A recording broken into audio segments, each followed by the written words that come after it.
Hey, what's up everybody? This is Superberg501 and today I want to show you guys a new Moze build for Mayhem 10, the new Guardian Raid Takedown. This build is one of the strongest builds in the game for anything on Mayhem 10. It can easily do any of it. It is using a bunch of the new DLC 3 weapons, which makes it much stronger. With that being said, we can go into our talents. Now, this talent setup is very similar to a lot of my other Moze builds. We just have 3 more talent points, and this is a very good default strong Moze build talent setup for when you're going 1 health, very high shields. Very good to allow a multitude of different weapons without having to fully change up your build. So first, we're going to do bottomless mags. Cloud of lead. Every 4th shot doesn't consume ammo and does extra incendiary damage. Stoke the embers. You deal extra incendiary damage just overall. So does your Iron Bear. Both of you deal incendiary damage on all of your damage for the most part. That's a very big damage increase. Redistribution, when you crit, you regen percent of your maximum ammo over time, or your magazine over time. You regen a percent of your maximum health, which is very good because that will heal our massive amount of shield. Scrappy, we mainly use this for the weapon damage increase. Other things don't really matter too much. Scorching RPMs, fire rate, critical damage, Iron Bear damage, all very strong. Specialist Bear, which gives your bear 60% increased damage when you're using the same weapons. This is incredibly strong, or Iron Bear is incredibly strong in general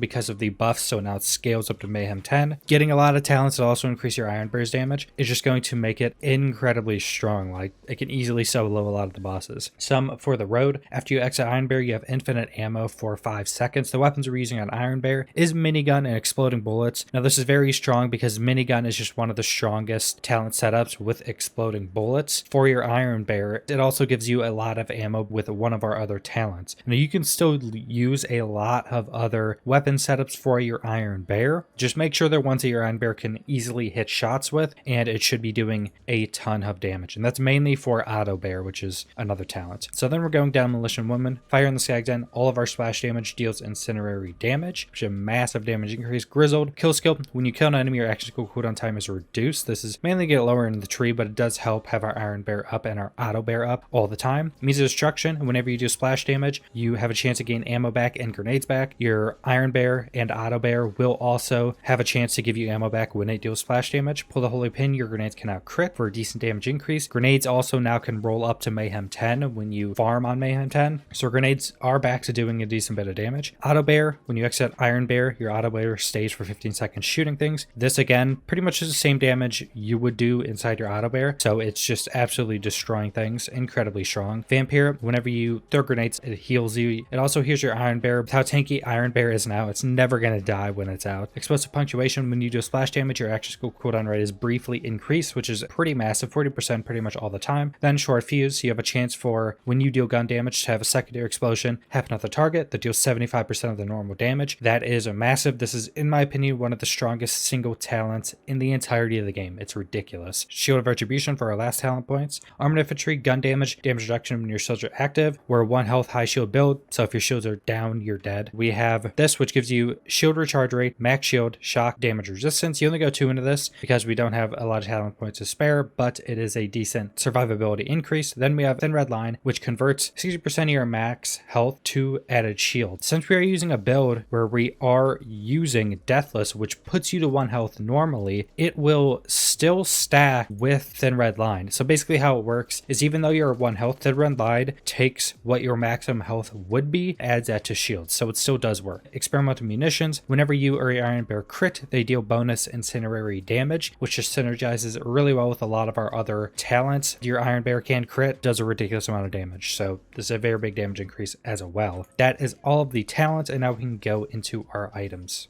Now, I am using a lot of new DLC 3 weapons. Pretty much all the weapons I'm using in this specific build are DLC 3 weapons. They're incredibly strong. There's a lot of very strong ones, so I want to use a different variety of weapons to give you guys some different choices. So we're going to go into the weapons last. So first, Enhanced Old God again. A lot of these are going to be really well-rolled items because I've been playing this DLC 3 pretty much as I played when like the first month of Borderlands 3 came out. I haven't played this much since since then, not even close to this much. So I've ended up getting a lot of really well-rolled items playing just a ridiculous amount of time. So first, Enhance Old God gives you that increased corrosive damage. I like having this as the main thing, even though I'm switching between a lot of different weapons. I like having the corrosive because the corrosive weapons are still the kind of main thing I use when mobbing for the most part. Corrosive damage increase, elemental damage resistance, shield capacity, Enhance Old Gods are nuts. And for the Anointed, on actions go end, gets increased corrosive damage. Now, I don't know if it's the best to have the also corrosive Anointed on this. I guess it's good because you're going to want the shield when you're using corrosive anyway. For the Anointed on shield and grenade mods, remember, don't stack those. They won't stack the damage. We do have a Mayhem 10 cloning maddening tracker, which are much stronger because it can roll Mayhem 10 with the shock damage Anointed on them. This is pretty much the grenade you need for these type of Moze builds. They just give you a lot of ammo back, a lot of grenades back, and heal you a lot with Vampire. Then for our class mod, we're using the Bloodletter. Is the thing that when you heal or regenerate, it regenerates your shields instead, which is how we stay alive. We're going 3 into Desperate Measures, 2 into Phalanx Doctrine. Desperate Measures is incredibly strong. We can't get lower into it to put more talent points into with this specific build, but we're still getting 50% damage increase while our health is low, which is really good. And having at least 1 point in a Phalanx Doctrine is super strong because it's a technically infinite stacking kill skill, which gives gun damage and max shield. So at least 1 point of that can be very strong when mobbing. The secondary rolls on it aren't the best. We have splash damage, magazine size, which help. The magazine size is just okay. And then we have dull weapon fire rate, which I don't even think I'm using any dull as main weapons. Could use better rolls on this. We have Flesh Melter Deathless, which is when you kill an enemy with a corrosive weapon or corrosive damage, you get a stacking buff for corrosive damage. That's 28% every stack, max 5 stacks. This is incredibly strong. This makes corrosive weapons pretty much usable no matter what health type you are facing, because if you stack this up, it's doing more damage than correctly countering whatever health type you're facing. Deathless puts you 1 health, gives you max shield capacity. Deathless is the very important part of this build. And then we have on our secondary stats, movement speed, magazine size, corrosive damage. Not the best rolled. Magazine size and movement speed I'd like to get off for something else. Corrosive damage is pretty good though. For the weapons, there's a lot of different choices for DLC 3 weapons. I have a lot of very well rolled ones just because of how much I've just been playing DLC 3. So first off, and a lot of these weapons I will have videos for. If I don't have videos going over these weapons specifically, I'll have them in the future. So first off, we're using the Flipper. This thing is absolutely nuts. It's pretty much a Maliwan minigun that also deals splash damage, spins up, keeping spinning it up and keeping shooting. It goes from shooting, I think, 2 shots to 5 to 7 to 9 every bullet. Doesn't consume more ammo. Absolutely ridiculous. All of that deals splash damage. It's going to proc your short fuse so much. This is one of the strongest weapons in the game by far. It's absolutely nuts. The best anointed 4 weapons are going to be WoW under 50% health, deal 150% bonus radiation damage. Incredibly strong just because we're always going to have this active. So really strong. Then the other one is after Xing Iron Bear, deal 160% increased splash damage for 18 seconds. I think on the Flipper or any weapon that's dealing splash damage itself, on actions go end or after Xing Iron Bear, splash damage increase will technically be better. It's also, if you're not using a radiation weapon, having that as a bonus element on top of it is also very strong as well. So they're pretty similar in the amount of overall strength they have. The Flipper, just super strong. You can get every element on these. So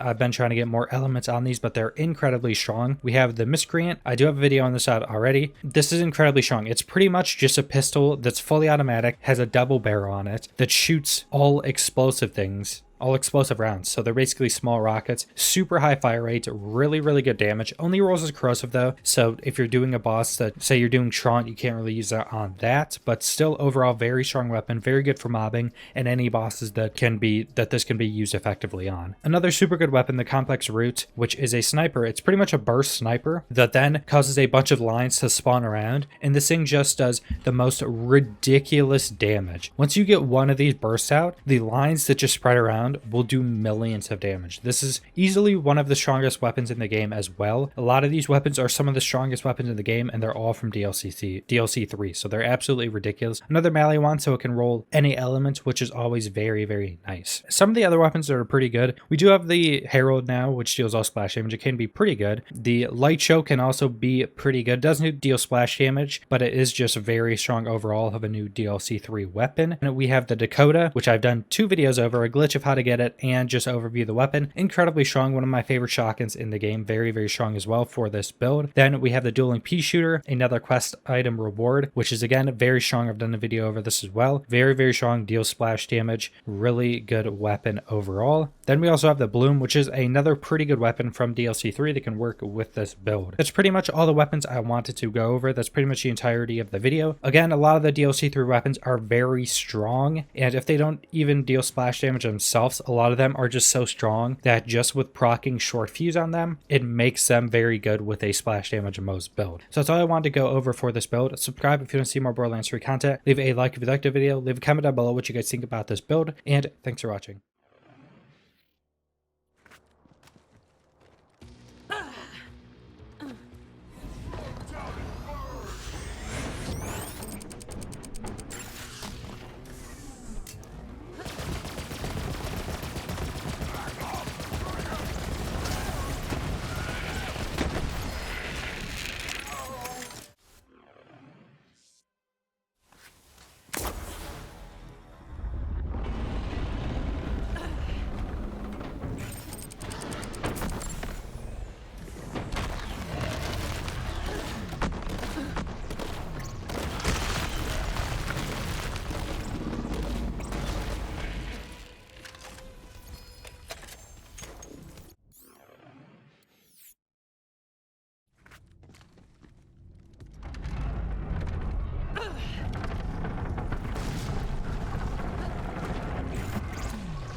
Here's how you make an entrance.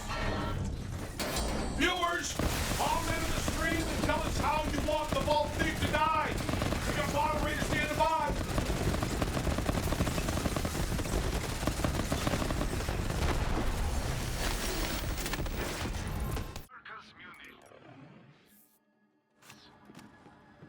Here's how you make an entrance.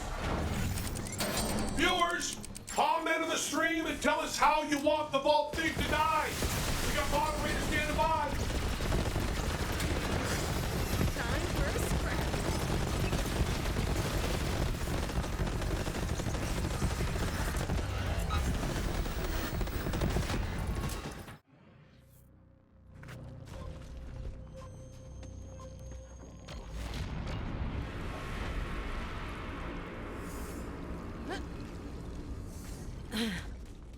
What could have happened here?